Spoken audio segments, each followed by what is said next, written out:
Et bonjour à tous, j'espère que vous allez bien en cette fin de semaine.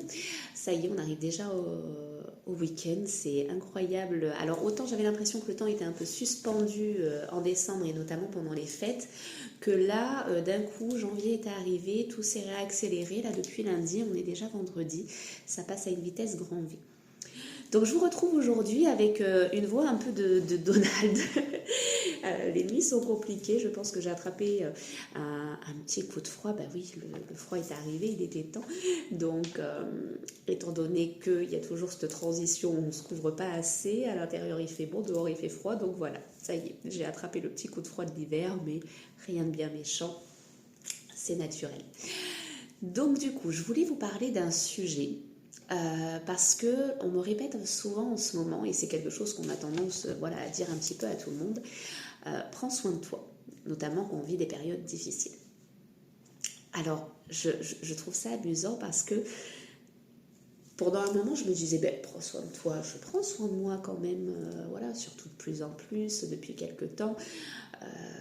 J'ai pas l'impression de me faire passer après, j'ai l'impression de me prioriser quand même assez souvent. Donc déjà, si on me renvoie aussi souvent, je me dis, tu me fais peut-être pas tant que ça, quelque part. Et d'un autre côté, prends soin de toi, ça veut dire quoi finalement?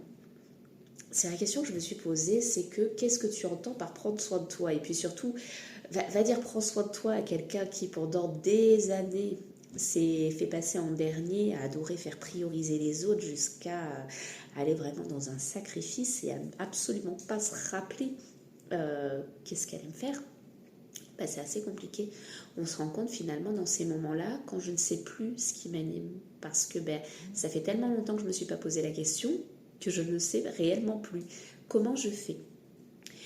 Alors dans ces moments-là, il y a des solutions qui sont des outils, on va dire, qui vont nous permettre du coup de nous concentrer.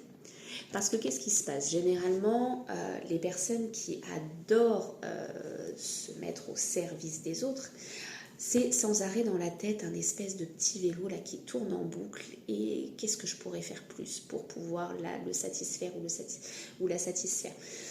Qu'est-ce que j'ai oublié de faire? Et si je faisais ça? Et on commence à se mettre tout plein de conditionnement, de choses comme ça qui finalement ne vont absolument pas aboutir en plus, parce qu'on va essayer et puis finalement on va se dire non, ça va peut-être pas marcher, ça va peut-être pas lui plaire, etc. Et puis on se pose des questions comme ça sans cesse, et qu'est-ce que je pourrais faire dans la maison, et qu'est-ce que j'ai oublié, et c'est infernal. Donc déjà, pour pouvoir essayer de faire en sorte de limiter ça, parce que clairement quand on est en train de sans arrêt se poser la question de qu'est-ce que je pourrais faire mieux, ça va être difficile de savoir qu'est-ce que je peux faire pour moi. Qu'est-ce qui est bon pour moi, alors que je suis complètement, mon intention est complètement focus sur qu'est-ce que je pourrais faire mieux pour les autres pour pouvoir les satisfaire. Donc à partir de là, pour se concentrer, il existe plein d'outils finalement qu'on nous propose un petit peu partout. C'est tous les outils qui vont nous ramener au centre, qui vont nous ramener à être concentré sur nous.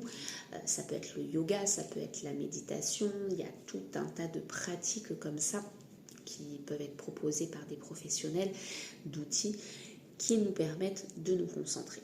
Du principe où on est concentré, qu'on est en présence du coup à nous-mêmes, tout simplement. Ce petit vélo là, il va s'arrêter. Et du principe où il s'arrête, qu'est-ce qui va se passer? On va pouvoir être traversé de différentes émotions, de différentes choses, et pas forcément que positives. Et d'ailleurs, j'ai envie de vous dire, c'est pas le but, c'est pas ce qui est recherché. Parce que si on se met en pleine présence à nous-mêmes, qu'on arrête justement d'alimenter tout un petit circuit finalement qui nous dessert, qu'on se concentre, là, on va revenir à ici et maintenant. À où j'en suis ici et maintenant. Et peut-être qu'ici et maintenant, j'ai des émotions qui sont figées. J'ai des dossiers sous le tapis qui ne sont pas traités. Et du coup, il va falloir y passer ici et maintenant. Parce que si je garde ça, ça continue en plus d'alimenter tout le reste. Donc là, si j'ai des émotions finalement, quand je me mets en pleine présence un petit peu difficile, ok, on vient, on les laisse nous traverser parce qu'elles vont nous permettre de nous donner une indication. Tiens, là, il y a quelque chose justement qui est bloqué. Il y a quelque chose qui ne va pas. Donc, en la laissant nous traverser, on va pouvoir justement faire le pont de à quoi ça nous renvoie et nous permettre de libérer ça. Et une fois qu'on a libéré ça, ça ira bien mieux. Donc, ça ne veut pas dire se retrouver, se concentrer, se mettre en pleine présence à nous-mêmes. Ça ne veut pas dire aller bien à tous les coups et se sentir bien à tous les coups. Ça peut demander à passer par une libération pour pouvoir se sentir bien derrière. Donc ça, c'est important justement d'en avoir conscience, qu'on ne fait pas des pratiques pour revenir en présence à nous, pour ne ressentir que du bien-être. Le fait de ressentir quelque chose de difficile, ça va nous amener aussi au bien-être. Mais il y a ce petit circuit à faire avant. Ensuite, qu'est-ce qui peut se passer d'autre quand on est en présence à nous-mêmes et qu'on se laisse traverser? Et bien c'est là finalement que vont arriver les grandes idées de génie qu'on appelle justement ce qui est beaucoup mieux pour nous et ce qui sert moins aux autres, puisqu'on est vraiment dans l'instant présent. Il y a des choses, des idées qui vont venir et qui seront très certainement l'idéal pour nous dans cet instant. Donc ça va nous permettre de pouvoir commencer à reprendre une habitude, de se poser, de prendre ce temps. Je me concentre, je me laisse traverser, je libère ce qui doit être libéré et je laisse l'inspiration, la fameuse inspiration, venir à moi pour me dire qu'est-ce qui serait mieux pour moi dans cet instant. Et avec de la pratique, puisque de la même manière qu'on apprend à marcher, qu'on apprend quand on est tout petit différentes choses, c'est quelque chose qui s'apprend quand on n'a pas appris finalement à prendre soin de nous. D'une autre manière, ça va être du coup après tout ce qui... Parce que certains ne savent pas du tout ce qui leur plaît, et d'autres ont quand même, une fois qu'on se met bien en présence et qu'on se concentre et qu'on y réfléchit, il y a plein de choses qui nous passionnent, qui nous font envie, qu'on aime faire. Seulement on se bloque parce qu'on n'ose pas. Mais plus on va les faire, plus on va prendre confiance que « Ah ben oui, j'ai de la valeur. Ah ben oui, ça me fait du bien. Et quand ça me fait du bien, ça me donne de la confiance. Ça me donne envie d'avancer, ça me donne envie d'évoluer. Ah oui, j'existe. Ah oui, je suis là. Et je suis légitime à pouvoir vivre toutes ces choses et avoir accès à mon bonheur. » Et là, on ne va plus dépendre de l'extérieur. C'est là où c'est très intéressant. Parce que du coup, à force de se nourrir de choses qu'on aime, de choses qui nous permettent d'évoluer, de nous apporter de la valeur, parce que là, je vous ai parlé de toutes ces pratiques-là, mais pour être en présence à soi-même, il n'y a pas que ça. Il y a des choses très simples. Prenez un bouquin, par exemple. Vous commencez à lire. Si vous n'êtes pas pleinement dans votre histoire et vous commencez à penser à tout et n'importe quoi, vous allez avoir du mal à suivre le fil. Donc le fait de lire des livres justement qui travaillent votre conscience, qui vous font plonger dans des univers, dans des histoires positives, qui vous font du bien, qui vous permettent de vous évader, ça c'est des choses qui sont très intéressantes et qui vous amènent en présence ici et maintenant. À ce moment-là, vous êtes en train de lire, vous n'êtes pas en train de faire autre chose. Et parce que vous êtes en train de lire, ça va vraiment vous apporter un réel bienfait en fonction de ce que vous lisez, bien sûr. Si vous lisez des informations dramatiques, c'est certain que même si vous êtes en présence, vous allez de suite commencer à penser à plein de choses. Oh là là, c'est catastrophique, qu'est-ce qui se passe? Ce n'est pas le but. Donc lire vraiment des choses qui vont vous faire du bien, qui vont aussi vous permettre de vous former, de consolider des connaissances ou d'apprendre de nouvelles choses. Parce que plus, en fait, on est un élève de la vie, et plus on se laisse justement à dire qu'il y a plein de choses que j'ai à apprendre, il y a plein de choses que j'ai à découvrir, et qu'on se fait ce plaisir en fait de prendre du temps pour renforcer ces différentes connaissances et se dire finalement je ne connais rien et j'apprends un petit peu tous les jours de nouvelles choses. Là pareil, ça vous donne de la valeur, ça vous donne des idées, ça vous donne de nouvelles envies, de nouveaux buts qui vont pouvoir vraiment vous amener à une évolution.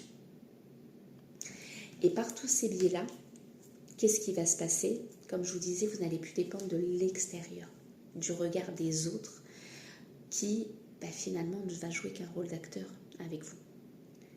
Donc plus vous êtes focus sur le regard des autres, à qu'est-ce que je pourrais faire pour être aimé, pour être accepté, pour être valorisé, etc. Plus vous allez avoir différents personnages extraordinaires qui vont se servir de vous, qui vont vous humilier, qui vont en fait tout simplement essayer de vous réveiller à vous dire « Non mais là, c'est bon, les critiques, les jugements, les ceci, les cela, ça ne m'importe pas. Maintenant, je pense à moi, je fais comme j'ai envie de faire. De toute façon, je le vois bien, là on me le montre bien dans l'expérience. Toutes les personnes là que j'ai en face de moi en ce moment, plus j'essaye de faire quelque chose correctement et plus je me fais harceler, je me fais critiquer, on me tourne le dos. Et en ayant conscience qu'on n'est pas une victime de la vie, une victime de ces personnes, en se disant « Oh, elles sont méchantes, le monde est méchant de toute façon, je ne veux plus voir personne parce que c'est pas possible des gens comme ça. » Et qu'on réalise que finalement, mais non, ils ne sont que des acteurs, il n'y a pas de gentils, il n'y a pas de méchants. Ils jouent ce rôle du méchant avec nous. Parce que sur cet instant-là, on a besoin d'un méchant pour nous faire comprendre qu'il est temps de changer de mode de fonctionnement avec nous-mêmes. Parce que le comportement de l'autre, on ne va pas pouvoir le changer avec nous. Pas en essayant justement de lui faire comprendre il faut que tu changes et c'est pas bien que tu fasses comme ci, ceci, cela. On ne va pas pouvoir le convaincre.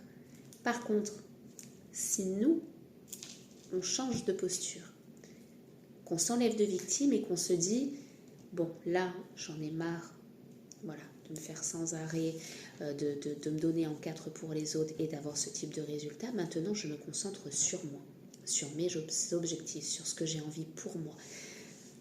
J'arrête de me mettre au service de l'autre. J'arrête d'attendre que les autres m'aiment. Et je m'occupe de mon propre amour pour moi-même. Qu'est-ce qui va se passer?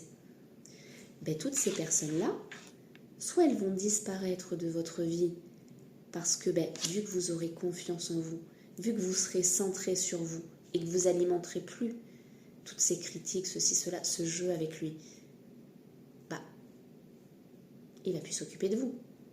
Il va disparaître.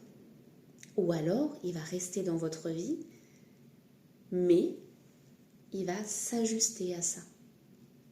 Et votre relation va évoluer. Et c'est là où c'est intéressant. C'est que du coup, on ne s'occupe absolument plus de l'extérieur et on réalise que l'extérieur n'est qu'une continuité de nous-mêmes. L'extérieur va venir se refléter en fonction de ce que je renvoie. Donc tout ça pour vous dire que finalement, le prendre soin de soi prend tout son sens si on regarde bien. Parce que c'est de multiples possibilités pour pouvoir nous permettre d'avancer réellement et de voir la vie sous un regard complètement neuf.